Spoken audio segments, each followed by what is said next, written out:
Ail lyfr Moses yr hwnna elwyr Exodus. Pennod 1. Dyma yn awr enwau meibion Israel, yr rhai a ddeithant i'r Aifft gyda Jacob y deithant, bob un a'i deulu.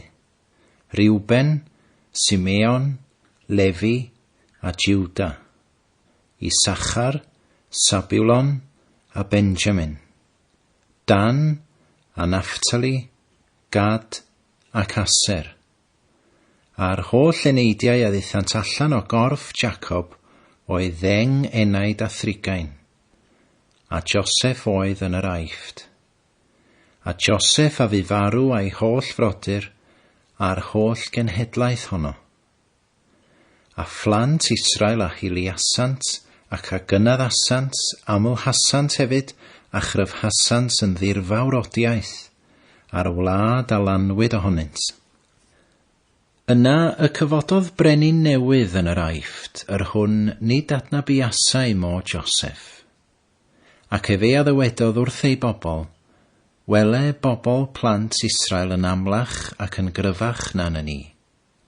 Deuwch, gwnawn yn gall a hwynt, rhag amlhau ohonynt a bod, pan ddigwyddo'r hyfel, ymgysylltu ohonynt a'n caseion, a'r hyfela ein herbyn, a myned i fyny o'r wlad. Am hynny o gosod asant arnynt feistriaid gwaith, i'w gorthrymu a'i beichiau, a hwy a adeiladasant i Pharo ddinasoedd trysorau, sef Paethom a Ramsis. Ond fel y gorthryment hwynt, felly'r amlhaent ac y cynyddent, a drwg oedd ganddynt oherwydd plant Israel. A'r Eifftiaid a wnaeth i blant Israel wasanaethu yn galed, ac wnaethant eu heinioes hwynt yn chwerw trwy'r gwasanaeth caled, mewn clai ac mewn pridd faen ac ym mhob gwasanaeth yn y maes, a'i holl wasanaeth y gwnaent iddynt wasanaethu ynddo oedd galed. A brenin Raifft a lefarodd wrth fydwragedd yr Hebreesau, o barai enw un oedd Sipra, ac enw yr ail Pua.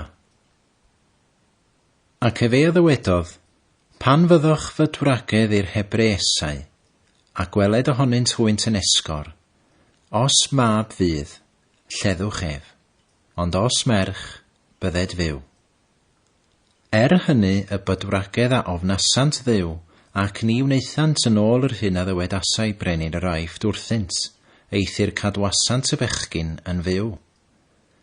Am hynny brenin yr Aifft a alwodd am y bydwragedd, ac a ddywedodd wrthynt, pa ham y gwneithoch y peth hyn ac y cadwasoch y bechgyn yn fyw. A'r bydwragedd a ddywedasant wrth Pharo, am nad yw yr Hebreesau fel yr Eiftesau, o blegid y maent hwy yn fywiog ac yn esgor cyn dyfod bydwraig atynt. Am hynny, y bu Duw dda wrth y bydwragedd, a'r bobl o amlhaodd ac aeth yn gryf iawn. Ac oherwydd i'r bydwragedd ofni Duw, yntau a wnaeth dau iddynt weithau. A Pharo a orchmynodd i'w holl bobl gan ddywedyd, pob mab ar a enir, bwriwch ef i'r afon, ond cedwch yn fyw bob merch. Pennod 2. Yna gŵr o dŷ Lefi a aeth ac a briododd ferch i Lefi, a'r wraig a feichiogodd ac a esgorodd ar y fab. A phan welodd hi mai tlws ydoedd efe, hi ei cuddiodd ef 3 mis. A phan na allai hi ei guddio ef yn hwy, hi a gymerodd gawell iddo ef o lafrwyn, ac a ddwbiodd hwnnw a chlai ac a ffug, ac a osododd y bachgen ynddo, ac a'i rhoddodd y mysg yr hesg ar fin yr afon. A'i chwaer ef a safodd o bell i gael gwybod beth a wneud iddo ef. A merch Pharo a ddaeth i weired i'r afon i ymolchi, a'i llancesau oedd yn rhodio ger llaw yr afon. A hi a ganfu'r cawell yng nghanol yr hesg, ac a anfonodd ei llawforwyn i'w gyrchu ef. Ac wedi iddi ei agorid, hi a ganfu'r bachgen, ac wele y plentyn yn wylo, a hi a dosturiodd wrtho, ac a ddywedodd, un o blant yr Hebreaid yw hwn. Yna ei chwaer ef a ddywedodd wrth ferch Pharo, a fi I alw atat y famaeth o'r Hebreesau fel y mago hi y bachgen I ti. A merch Pharo a ddywedodd wrthi, dos. A'r llances a aeth ac a alwodd fam y bachgen. A dywedodd merch Pharo wrthi, dw gymaith y bachgen hwn, a maga ef I mi, a minnau aroddaf I ti gyflog. A'r wraig a gymerodd y bachgen ac a'i magodd. Pan aeth y bachgen yn fawr, hi a'i dyg ef I ferch Pharo, ac ef a fydd iddi yn fab, a hi a alwodd ei enw ef Moses, oherwydd eb hi o'r dwfr y tynnais ef.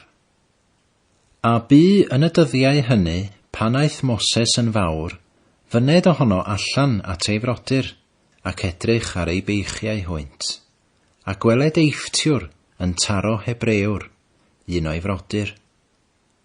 Ac ef a edrychodd yma ac acw, a phan welodd nad oedd yno neb, ef a laddodd yr eifftiad, ac a'i cuddiodd yn y tywod. Ac ef a aeth allan yr ail ddydd, ac wele ddau Hebrewr yn ymryson, ac ef a ddywedodd wrth yr hwn oedd ar y cam, pa ham y trewid y gyfaill. A dywedodd yntai, pwy a thosododd di yn bennaeth ac yn frawdwr arnom ni? A'i meddwl rwy ti fy lladd I megis y lleddais yr eifftiad? A Moses a ofnodd, ac a ddywedodd, di ai y gwyddir y peth hyn. Pan glybu Pharo y peth hyn, ef a geisiodd ladd Moses, ond Moses a ffodd rhag Pharo, ac a arhosodd yn hir Midian, ac a eisteddodd wrth bydew. Ac I offeiriad Midian yr ydoedd 7 o ferched, a rhai hynny a ddeithant ac a dynasant ddwfr, ac a lanwasant y cafnau I ddyfrhau defaid ei tad. Ond bugeiliaid a ddeithant ac ei grasant y maith. Yna y cododd Moses ac ei cynorthwyodd hwynt, ac a ddyfrhaodd ei praidd hwynt. Yna y deithant at yr eiel ei tad, ac ef a ddywedodd, pa ham y deithoch heddiw cyn gynted?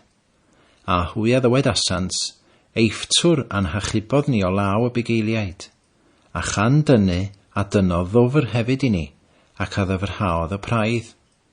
Ac ef a ddywedodd wrth ei ferched, pa le amai pa ham y gollingasoch ymaith y gŵr, gelwch arno a bwytaed fara. A bu Moses fodlon I drigo gyda'r gŵr, ac yntau aroddodd Sephora ei ferch I Moses. A hi a esgorodd ar fab, ac ef a alwodd ei enw ef Gersom, oherwydd dieithr eb a fu mi mewn gwlad dieithr. Ac yn ôl dyddiau lawer, bu farw brenin yr Aifft, a phlant Israel a uchen ei diasant o blegyd y caethiwed, ac a weiddasant, a'i gwaedd hwynt a ddyrchafodd at Dduw o blegyd y caethiwed. A Duw a glybu ei chychenaid hwynt, a Duw a gofiodd ei gyfamod ag Abraham, ag Isaac, ac a Jacob. A Duw a edrychodd ar blant Israel, Duw hefyd a gydnabu a hwynt. Pennod 3. A Moses oedd yn bugeilio defaid Jethro ei chwecrwn, o ffeiriad Midian, ac ef a yrodd y praidd o'r tu cefn i'r anialwch ac a ddaeth I fynydd Duw, Horeb. Ac angel yr arglwydd a ymddangosodd iddo mewn fflam dan o ganol perth, ac ef a edrychodd, ac wele y berth yn llosgi yn dan ar berth heb ei difa. A dywedodd Moses, mi adroaf yn awr ac a edrychaf ar y weledigaeth fawr hon, pa ham nad yw'r berth wedi llosgi. Pan welodd yr arglwydd ei fod ef yn troi I edrych, Duw a alwodd arno o ganol y berth, ac a ddywedodd, Moses, Moses. A dywedodd yntai, wele fi. Ac ef a ddywedodd, na nesa yma, diosg dy esgidiau oddi am dy draed, oherwydd y lle yr wyt ti yn sefyll arno sydd ddeiar sanctaidd. Ac efe a ddywedodd, "My fi yw Duw dy dad, Duw Abraham, Duw Isaac a Duw Jacob." A Moses a guddiodd ei wyneb o ble gyd ofni yr ydoedd edrych ar Dduw. A dywedodd yr arglwydd, "Gan weled y gwelais gystydd fy mhobol sydd yn yr Aifft, a'i gwaedd o achos ei meistriaid gwaith a glywais, canys mi a wn oddi wrth ei doluriau. A mi a ddisgynnais i'w gwaredu hwy o lawr Eifftiaid, ac i'w dwyn o'r wlad honno, i wlad dda a helaeth, i wlad yn llifeirio o laeth a mel, i le y Cananeaid a'r Hethiaid, a'r Amoriaid, a'r Pheresiaid, yr Hefiaid hefyd a'r Jebiwsiaid. Ac yn awr, wele, gwaedd meibion Israel a ddaeth ata fi, a hefyd mi a welais y gorthrymder ar hwn y gorthrymodd yr Eifftiaid hwynt. Tyred gan hynny yn awr, a mi a thanfonaf at Pharo, fel y dygech fy mhobol, plant Israel, allan o'r Aifft. A dywedodd Moses wrth Dduw, "Pwy ydw i fi fel yr awn ni at Pharo, ac ydygwn blant Israel allan o'r Aifft?" Dywedodd yntai, "Di ai y byddaf gyda thi, a hyn a fydd arwydd i ti, mae my fi a thanfonodd. Wedi i ti ddwyn fy mhobol allan o'r Aifft, chwi a wasanaethwch Dduw ar y mynydd hwn." A dywedodd Moses wrth Dduw, "Wele, pan ddelwi fi at feibion Israel a dywedid wrthynt, Duw eich tadau am hanfonodd atoch, os dywedant wrthyf beth yw ei enw ef, beth a ddyweda fi wrthynt?" A Duw a ddywedodd wrth Moses, "Ydwyf yr hwn ydwyf." Dywedodd hefyd, fel hyn yr adroddi wrth feibion Israel, "Ydwyf am hanfonodd atoch." A Duw a ddywedodd drachefn wrth Moses, fel hyn y dywedi wrth feibion Israel, "Arglwydd Dduw eich tadau, Duw Abraham, Duw Isaac a Duw Jacob, am hanfonodd atoch. Dyma fy enw byth, a dyma fy nghoffadwriaeth o genhedlaeth i genhedlaeth. Dos a chynnull heniriaid Israel, a dywed wrthynt, arglwydd Dduw eich tadau, Duw Abraham, Isaac a Jacob, a ymddangosodd i mi, gan ddywedyd, gan ymweled yr ymwelais â chwi, a gwelais yr hyn a wnaed i chwi yn yr Aifft. A dywedais, mi a'ch dygaf chwi i fyny o adfyd yr Aifft, i wlad y Cananeaid, a'r Hethiaid, a'r Amoriaid, a'r Pheresiaid, yr Hefiaid hefyd, a'r Jebiwsiaid, i wlad yn llifeirio o laeth a mel. A hwy a wrandawant ar dy lais, a thi a ddei, ti a heniriaid Israel, at frenin yr Aifft. A dywedwch wrtho, arglwydd Dduw yr Hebreaid a gyfarfu a ni. Ac yn awr, gad i ni fyned atolwg daeth 3 diwrnod i'r anialwch, fel yr aberthom i'r arglwydd ein Duw. A mi a wn, na edu brenin yr Aifft i chwi fyned, ond mewn llaw gadarn. Am hynny, mi a estynaf y llaw ac a drawaf yr Aifft am holl ryfeddodau, yr rhai a wnaf yn ei chanol, ac wedi hynny, efiach gwllwn chwi ymaith. A rhoddaf hawddgarwch i'r bobl hyn yng ngolwg yr Eifftiaid, a bydd pan eloch, nad eloch yn waglaw.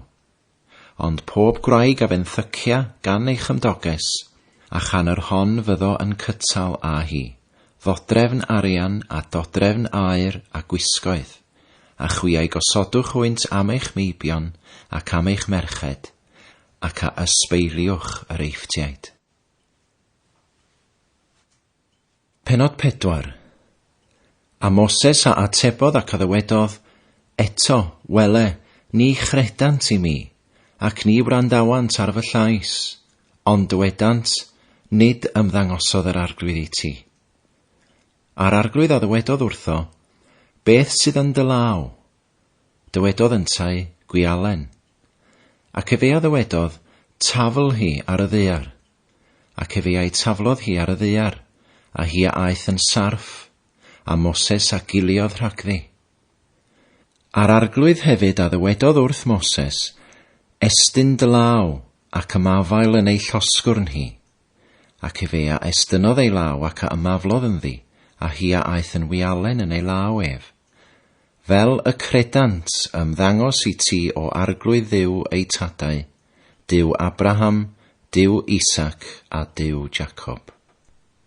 A dywedodd yr arglwydd wrtho drachefn, dod yn awr dy law yn dy fynwes, ac efe arroddodd ei law yn ei fynwes, a phan dynnodd efe hi allan, wele ei law ef yn wahan glwyfol fel yr eira.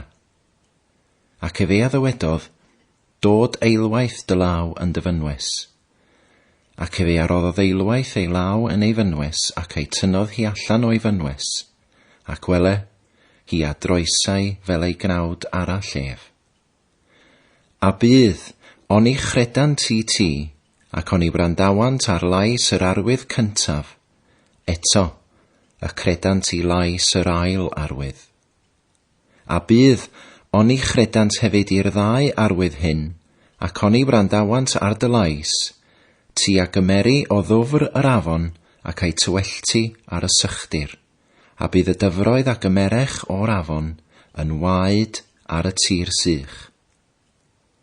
A dywedodd Moses wrth yr arglwydd, o fy arglwydd, ni bym ŵr ymadroddus, na chyn hyn, na cer pan leferais dwrth dy was, eithir safn drwm, a thafotrwm ydwyf.